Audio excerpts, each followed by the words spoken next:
오늘의 주요 뉴스입니다. CJ그룹이 CJ제일제당 신임 대표에 강신호 CJ대한통운 대표를 내정했습니다. CJ는 오늘 주요 계열사 최고 경영자를 교체하고 임원 19명을 승진시키는 내용의 정기 임원 인사를 단행했습니다. 국내 정유사들의 실적 악화가 현실화하고 있습니다. 정유사들은 친환경 사업에 속도를 내며 위기 속 기회를 찾는 모습입니다. 기업들의 대출 연체율이 금융시장의 새로운 위험 요인으로 떠올랐습니다. 정부는 기업 금융을 지원하겠다는 계획을 내놨지만 이 실효성에 의문이 커지고 있습니다. 10월부터 실손보험 청구를 전산으로 할 수 있게 될 전망입니다. 이 실손보험 청구 서류 전송 대행기관으로 이 보험개발원이 선정되면서 간소화 제도에 속도가 붙을 전망입니다.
여러분 안녕하십니까? 센 경제라이브 시작합니다.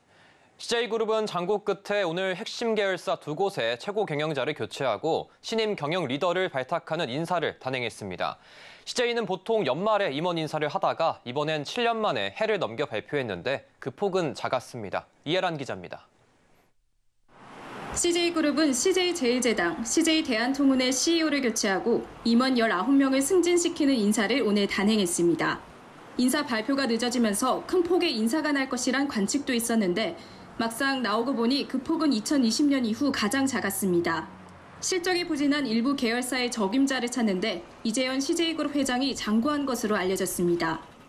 CJ제일제당은 강신호 CJ대한통운 대표가 3년여 만에 다시 수장을 맡게 됐습니다. 이번 인사에서 강 대표는 부회장으로 승진했습니다.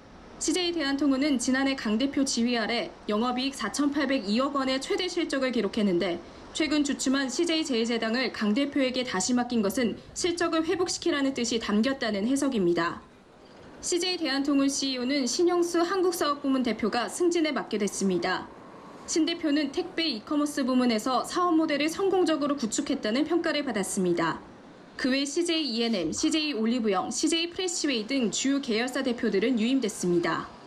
CJ그룹의 미래 성장을 이끌어갈 신임 경영 리더에는 19명이 이름을 올렸습니다.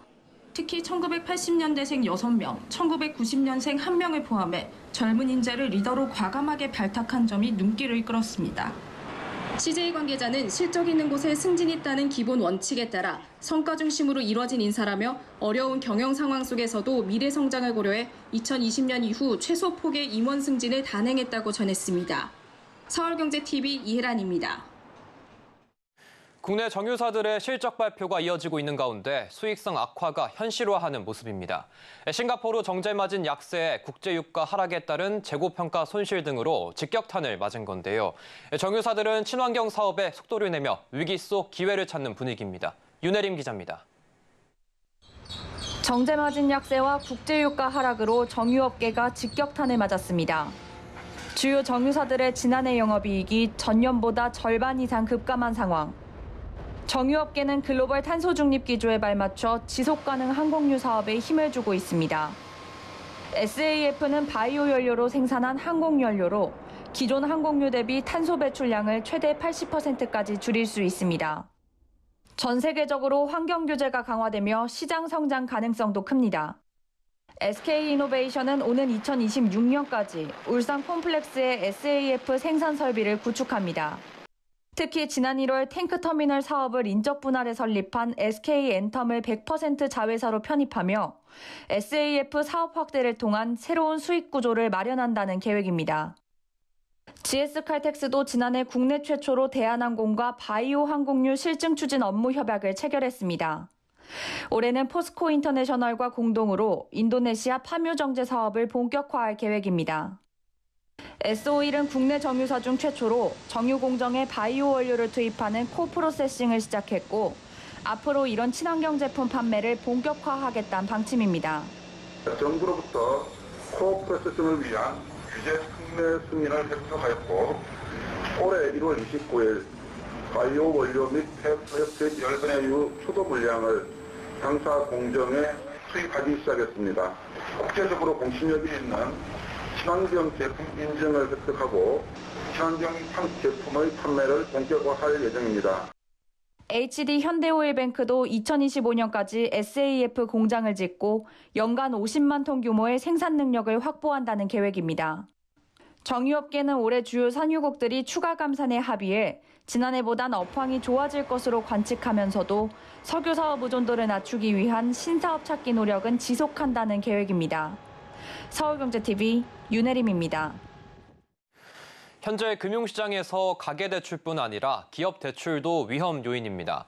규모가 늘어난 것뿐만 아니라 연체율도 증가하고 있기 때문인데요. 이런 상황에서 정부는 어제 76조 원 기업 금융을 지원하겠다고 밝혔습니다. 기업 재무 안정성도 우려스러운 상황에서 정부의 이번 지원 정책이 실효성이 있을지 의문이 제기되고 있습니다. 이현아 기자입니다. 정부가 급증하는 가계대출을 줄이기 위해 제동을 걸면서 시중은행들은 기업대출로 눈을 돌렸습니다. 가계대출이 쉽지 않은 은행과 고금리 고물가 저성장 늪에 빠진 기업의 필요가 맞물리면서 기업대출 규모는 빠르게 늘었습니다. 지난해 말 기준 4대 시중은행 국민신한 하나 우리의 기업대출은 640조, 전년 대비 9%나 늘었습니다. 주요 은행별 기업대출 규모를 보면 국민 175조 1,573억 원, 하나 162조 46억 원, 신한 160조 6,834억 원, 우리 142조 5,460억 원입니다. 금융기관 전체 기업대출 규모 역시 전년 대비 증가했습니다. 일반은행의 기업대출 규모는 지난해 3분기 말 기준 1,832조 원으로 전년 대비 6.3% 증가했고 저축은행, 상호금융, 보험회사 등 비은행 역시 591조 원으로 전년 대비 5.6% 늘었습니다. 문제는 기업대출 연체율입니다. 한국은행 보고서 내 기업대출 연체율을 보면 지난해 3분기 연체율은 1분기 대비 은행, 비은행 모두 상승했습니다. 특히 비은행 연체율은 4.23%로 급격한 상승폭을 보입니다. 여기에 중소기업 연체율 0.55%로 대기업 연체율 0.19%보다 배 이상 차이가 납니다. 기업대출 연체율 상승은 기업의 재무 안전성뿐 아니라 금융사의 건전성을 심각하게 훼손시킬 수 있기 때문에 언제나 금융시장의 큰 위험 요인이 되어왔습니다. 이런 가운데 정부가 어제 76조 원 규모 맞춤형 기업금융 지원 방안을 발표하며 기업 부양에 나섰습니다. 중견 중소기업 대상 회사채 발행 지원과 저리대출 프로그램 운영, 중견기업 전용 펀드 출시, 가상금리 면제 등 지원책을 통한 자금 조달 통로를 만들겠다는 계획인데 금융권이 기업 지원과 연체율 관리 등 두 마리 토끼를 모두 잡을 수 있을지 지켜봐야 할 것으로 보입니다. 서울경제TV 이현아입니다.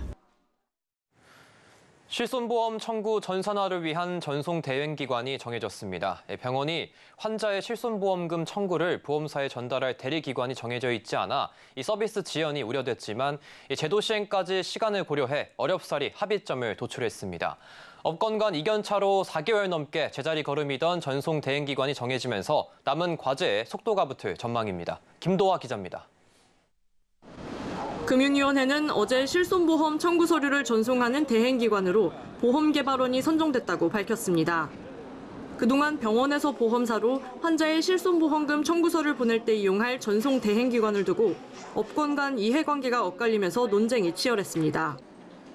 금융당국과 보험업계는 관련 데이터를 갖춘 건강보험 심사평가원을 중개기관으로 내세웠는데 의료업계는 비급여 항목에도 통제가 이어질 수 있다며 반대해왔습니다. 이들은 실손보험 청구 전산화 TF를 통해 논의를 거듭한 끝에 보험개발원을 전송 대행기관으로 지정하고 현재 일부 병원에서 사용하고 있는 핀테크 활용 방식도 유지하기로 합의했습니다.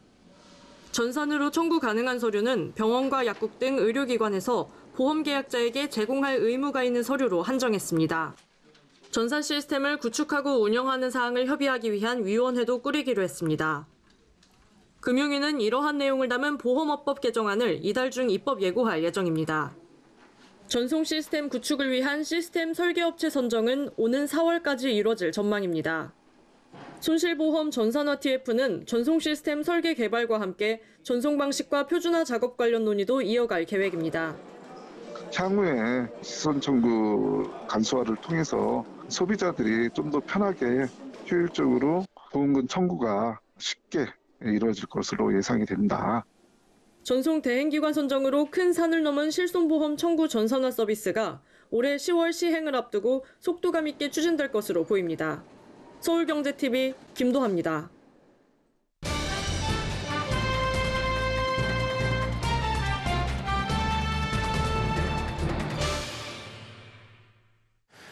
우리 방산 기업들이 연초부터 수주 기대감을 키우고 있습니다. 그동안 주력 시장이었던 동남아와 유럽 시장을 넘어 중동과 아프리카 등 세계 각국으로 진출하는 모습인데요.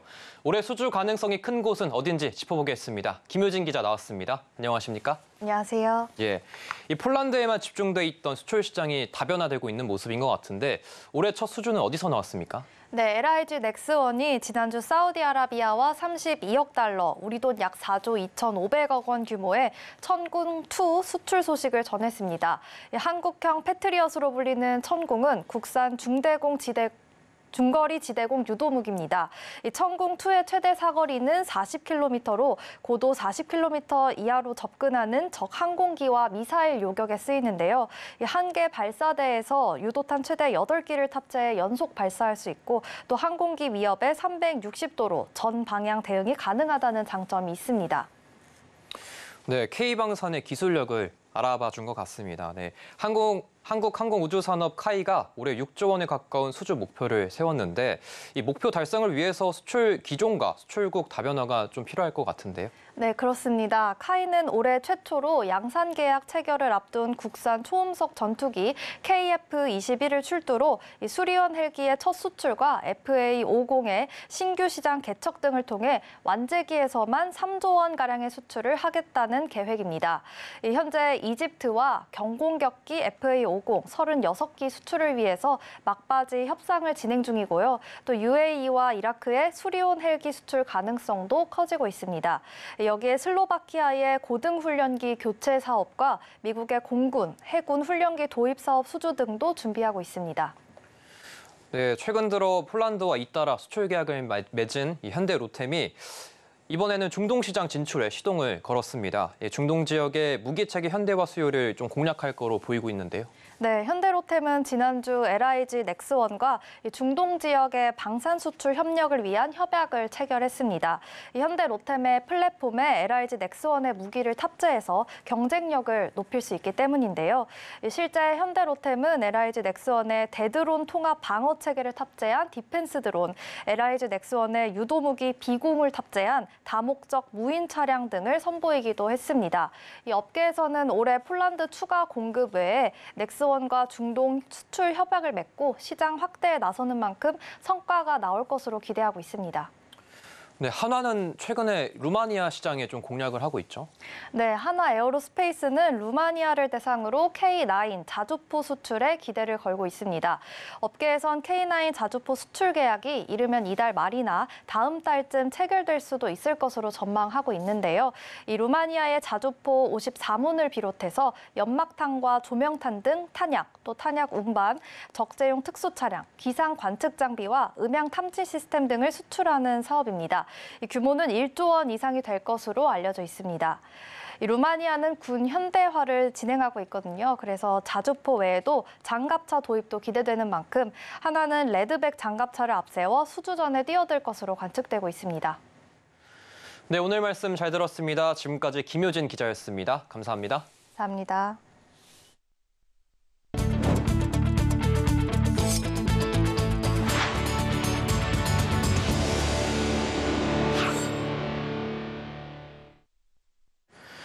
지난해 7만 원대를 돌파한 주가가 3만 7천 원까지 떨어지면서 투자자들의 애를 태운 카카오가 실적 개선 등의 영향으로 반등 기대감을 키우고 있습니다. 증권가에서도 8만 3천 원으로 목표 주가를 올려잡으며 앞날을 긍정적으로 보고 있습니다. 김혜영 기자입니다. 카카오의 주가가 주당 6만 원을 목전에 두고 있습니다. 증권가는 실적 개선세가 당분간 계속될 것으로 전망하며 목표가를 올려잡고 있습니다. 메리츠증권이 카카오의 목표 주가를 8만 3천 원으로 제시했고 이외에도 11개 증권사가 일제히 목표 주가를 올렸습니다. 카카오는 지난해 사상 첫 8조 원대 매출을 올렸습니다. 특히 작년 4분기엔 시장 기대치를 웃돈 1,892억 원의 영업이익을 거두며 6개 분기 만에 실적 부진에서 탈출했습니다. 올해는 카카오톡을 인공지능 기반의 종합 커뮤니케이션 서비스로 진화시켜 새로운 성장 기반을 만든다는 목표. 실적 개선이 당분간 계속될 것이란 기대감이 커지고 있습니다. 실제 메리츠증권은 지난해 4분기를 기점으로 확연한 실적 전환에 성공했다며 올해 분기당 약 1,500억 원 내외의 이익을 예상한다고 전망했습니다. 한국투자증권은 올해도 인건비와 마케팅비 등 핵심 비용 통제를 통한 수익성 개선은 이어질 것이라고 내다봤습니다. 낙폭이 컸던 만큼 저평가 성장주에 대한 매수세 확대도 긍정적이란 평가입니다. 대신증권은 부진했던 성장주의 순환매 가능성이 커졌다며 단기 가격 메리트가 높아진 업종의 반등을 노리는 전략이 유효하다고 설명했습니다. 전일 7.83% 올랐던 카카오의 주가는 오늘장 1.35% 소폭 내리며 장을 마쳤습니다. 개인이 1,400여 원어치를 매도하는 모습을 보였는데 지난해 10월 37,300원으로 곤두박질 쳤던 주가가 회복세를 보이자 탈출의 기회로 삼았다는 분석이 나옵니다. 서울경제TV 김혜영입니다. 포스코 E&C가 공격적으로 도시정비 사업에 뛰어들고 있습니다. 건설 경기가 좋지 않은 상황에서 대부분의 건설사들이 수익성을 꼼꼼하게 따지는 모습과는 상반된 행보입니다. 서울 주요 지역의 포스코 E&C의 하이엔드 브랜드인 OTL 아파트를 지어 상징성을 확보하려는 모습으로 풀이됩니다. 이지영 기자입니다. 포스코 E&C가 건설 경기 침체에도 불구하고 적극적으로 정비 사업에 나서고 있습니다. 포스코 E&C는 어제 노량진 1구역 재개발 사업 2차 입찰에 단독으로 참여했습니다. 사업 설명회 당시 삼성물산 건설 부분과 GS건설, 호반건설 등 총 6곳이 참석했지만 입찰에는 포스코 E&C 혼자만 참여했습니다. 노량진 1구역은 노량진 재정비 촉진지구에 속한 8개 구역 중 사업 규모가 가장 큰 곳입니다. 랜드마크 효과를 톡톡히 볼 수 있어 여러 건설사들이 눈여겨봤지만 수익성이 크지 않아 다른 건설사들은 입찰을 포기했지만 포스코 E&C는 조합이 제시한 평당 공사비 730만 원을 받아들였습니다.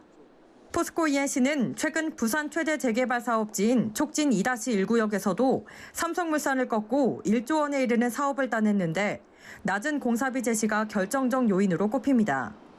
뿐만 아닙니다. 포스코 E&C는 서울 여의도 한양아파트 수주전에서도 타 건설사에 비해 낮은 공사비를 제시하며 수익성보단 상징성을 우선시하고 있는 모습입니다.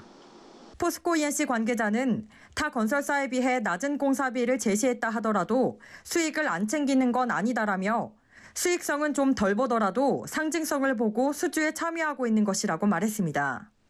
한편 포스코 E&C는 지난해 도시정비에서 4조 5,988억 원의 수주를 따내며 전체 건설사 중 수주 순위 2위에 올랐습니다. 올해 들어선 작년 총 수주액의 절반인 2조 원을 초과 달성했습니다. 이 속도라면 업계 1위는 물론 최대 실적을 낼 수 있을 걸로 전망됩니다. 서울경제TV 이지영입니다.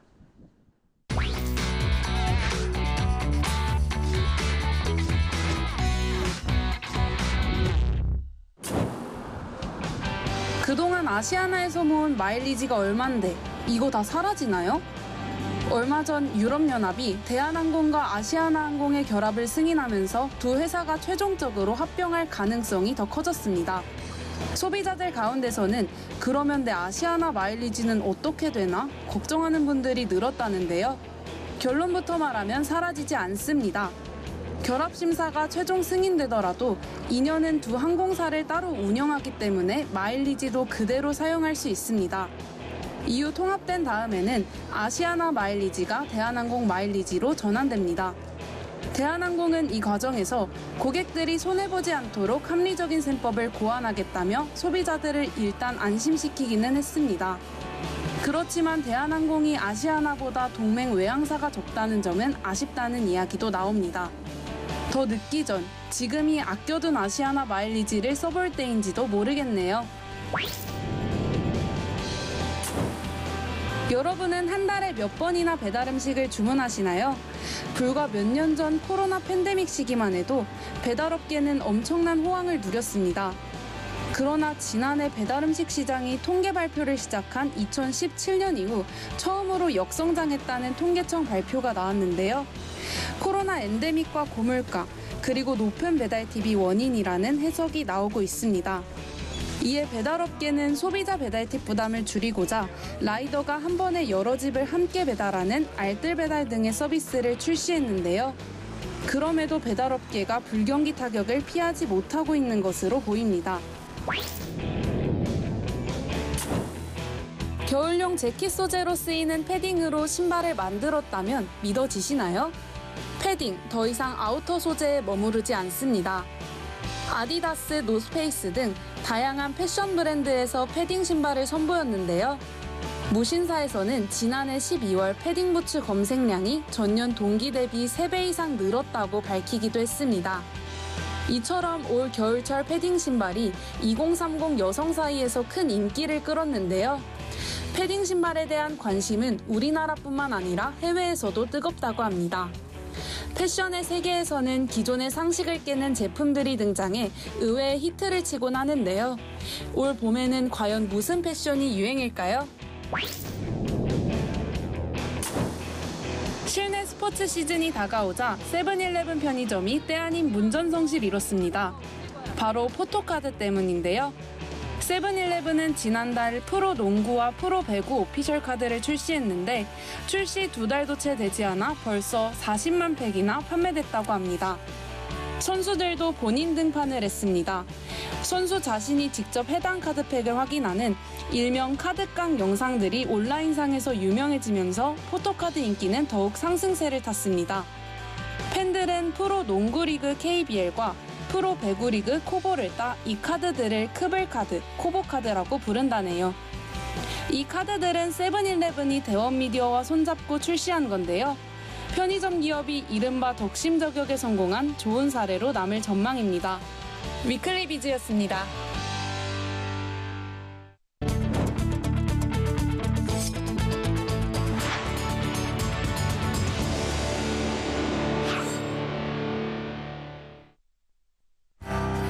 현대자동차가 배터리를 5분 내에 탈부착할 수 있는 전기차를 만들 전망입니다. 정부는 오늘 모빌리티 혁신위원회를 열고 현대차의 배터리 교환형 전기차 제작 사업을 규제 샌드박스 사업으로 선정했습니다. 오늘 포스코가 한국경제인협회에 재가입했습니다.